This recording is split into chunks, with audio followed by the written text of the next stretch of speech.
Christian Parenting. Just like Monday's episode, I had a hard time paring down this topic to just a couple of things. But I did it.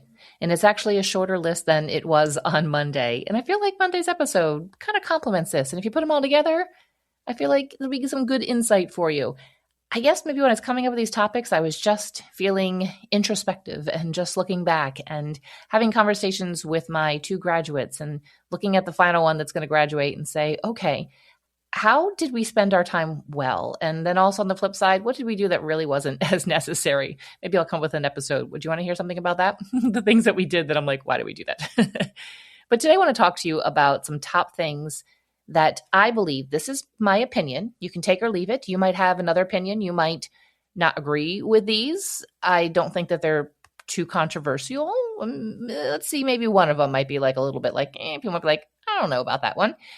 But I want you to consider your family culture as we are talking about the top things that I believe that homeschool families do that can lead to healthy children. Now, what is healthy? What your idea of healthy might be different than my idea of healthy. And when I say healthy in this sense in today's episode, this is not necessarily physical health. Although I do believe that mental, emotional, and spiritual health can lead to a better physical health. We're not talking about the foods that they eat or the amount of sleep that they get, although I do enjoy talking about those topics. There's been a couple of episodes that I have done about that. I do enjoy that topic, but today we're going to talk more so like a well-rounded, like they're walking out into the world and somebody might say, that's a pretty healthy teen right there. Not necessarily physically that they are buff, that they've been going to the gym, but just overall a well-rounded, healthy individual in mind and hopefully body, but mind and heart and the way that they carry themselves. So let's get into my list of 4 right now. Welcome to episode 456 of Little by Little Homeschool. Little did I know that when I started this podcast 4 years ago, we would be this far, but I am loving it. I am enjoying sharing with you. I am enjoying getting to know you through the podcast when I get emails back or through social media, but I am your host, Leigh Nguyen, a mom who did not plan on homeschooling, but right now I will stand from the rooftops in the highest mountains that I'm not too scared to climb and say, homeschool your children. And I am especially wanting to say that to Christian families, those that want to impart a biblical worldview onto their children. Not always just to avoid maybe the other options that are out there, but to say, no, let's just give them something so good. Sometimes we can look at it and say, you know what? Let me give them the childhood and the teen years that I wish that I had. And that's kind of a part of the reason why we decided to homeschool. But there was so much more that kept us at it. And today I'm going to share with you some things that on the other end of the whole homeschooling years that I have learned and things that I can look and I can say, so glad that we spent our time on those. Today's episode has 4. That is my complete list. 1, 2, 3, 4 items that I think are some top things. So again, we could come up with a very long list, but I wanted to just do the top. And I know people usually are like, oh, the top 3, let's do a countdown of the top 3. I couldn't pare it down to just 3. So I had to add in a 4th. So we're going to go against what everybody else is doing a little bit and do 4 things that I think that will lead to just more well-rounded children as they graduate, because that's what's going to happen. You might have a gaggle of little kids right now and it feels overwhelming. Everybody needs something. Everybody needs their fingernails still cut by you. Everybody needs their shoes still tied by you. And you're in charge of making all the meals, providing everything for that. And they haven't quite gotten to the knack of being able to make a peanut butter and jelly sandwich well yet. But there will come a time where they can do all those things on their own, where they will say, Mommy, I do it myself. And then there'll come a time where they don't even say that. They just go and do it. And then there'll come a time where they graduate, and there'll come a time where they leave your home. And we want them to leave our home, giving them a great foundation, a great outlook on the world, imparting them a biblical worldview, sharing with them faith, a strong faith, helping them to grow in that. And these 4 things they're just top things that I really think that will help lead you to that, because that is the goal, whether we think in the middle of deep in every day when there's just so many needs to meet that we kind of forget and lose sight of that. So today's episode is a little bit like giving you that insight. And so pair this with Monday's episode, and I hope that you've got some good fuel to step into just your purpose and your vision. So let's start with number one. Number one, how can you get to the point of having healthy, well-rounded children is you say no to your child. I know it sounds pretty simple, and maybe that is not a hard thing for you to do, but maybe it is. There are some parents that it is hard for them to say no to their kids, but the world is going to say no. Their first boss is going to say no. The kids on the playground, maybe that you're going to a park at, a co-op, in Sunday school, the Sunday school teacher is going to say no. People are going to say no. And nobody gets just a yes all the time. I mean, maybe some high-level celebrity or something, but I don't know that they're living the best life. I don't know that they actually I would qualify them as healthy. But we have to say no to our kids, providing those boundaries. And this goes for a lot of things. It can go from, no, we're not eating potato chips for breakfast. Or it could go for, no, we are not going and doing that activity. Or it can go to, no, I'm sorry, but we're not giving you a smartphone with the full internet when you're 13. I don't care if everybody else has it. But saying no to your child. There are so many things we have to say no to them. Like, no, you can't run across the road on your own. No, you don't chase the ball. No, you can't put your hand on that hot oven. No, there's a lot of things that are for their safety. And those things are obvious, but there's a lot of no's that parents don't want to say because it's not an obvious danger. I think more and more we're seeing the obvious danger of saying yes to kids and technology and giving them free access and giving them phones and spending so much time on screens. Thankfully, I think the tide is finally maybe turning overall. It's going to take longer, but the things that are not obvious to say no to, you can get some pushback. Maybe you've decided, no, we're not doing sleepovers. That's something my family decided not to do, and I did do an episode on that. And you might get some pushback on it. But if that is how you feel strongly about that, you feel convicted about that, then continue. Say no. Don't participate in the things that you know does not align with your family vision, your family culture, what you and your husband have decided you want to do with your kids. But we can just boil this down to every day saying no to little things. And we should say yes when we can say yes. I do think that it's okay to say yes. You know, they might say, do we really have to do our math? I mean, here it is. It's the spring. Do we really have to do this today? It's just so nice out. You know what? It's fun to be able to just say, you know, yes, we can skip this. Let's go outside. Let's go play. Or you guys go outside and enjoy the day. We'll have a picnic lunch outside.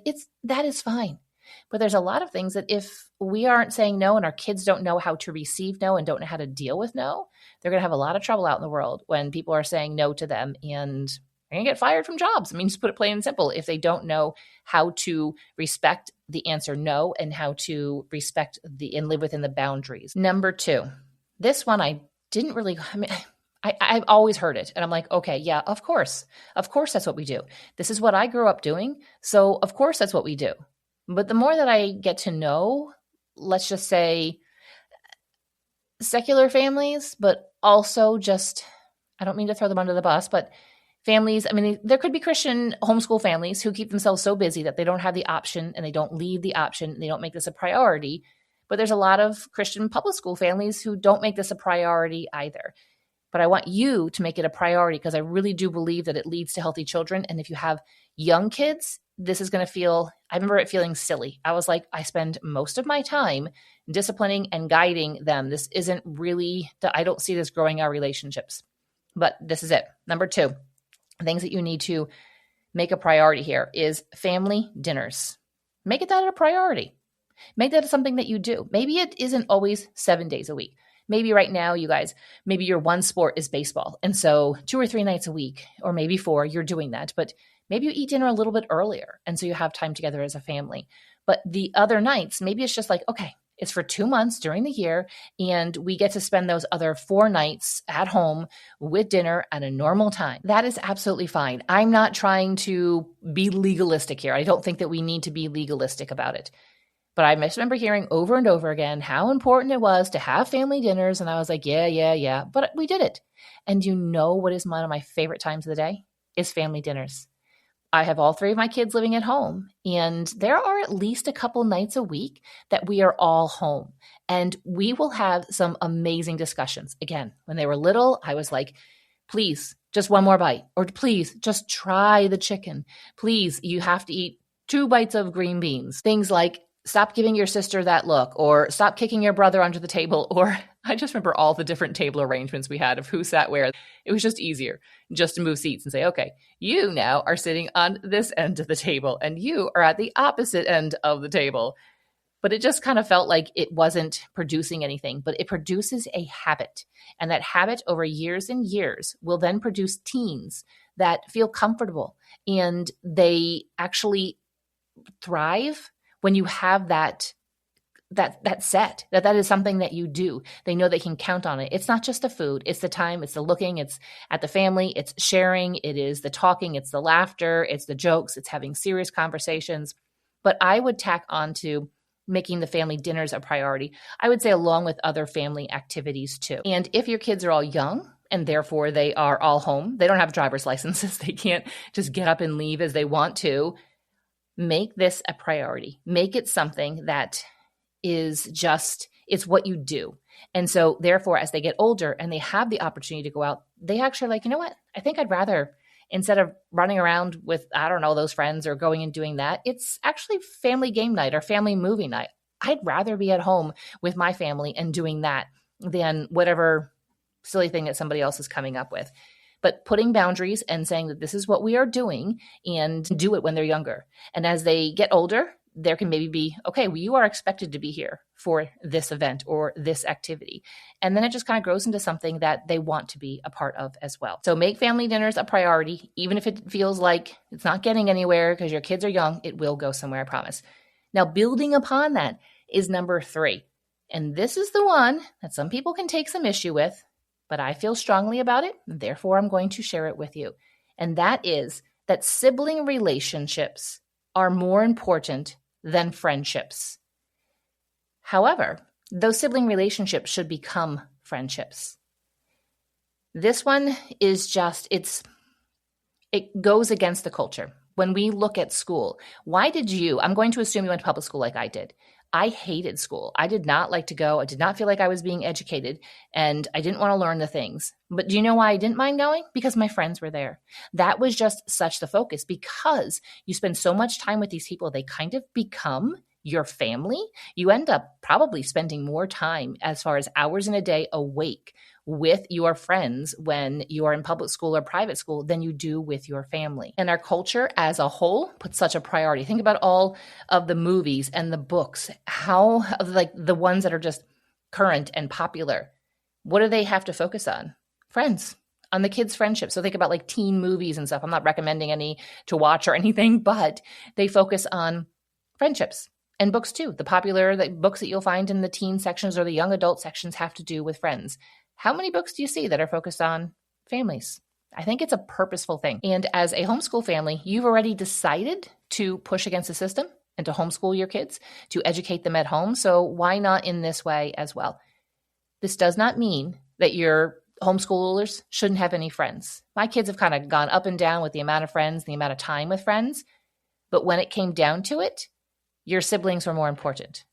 Your brother or sister has a special event or something going on.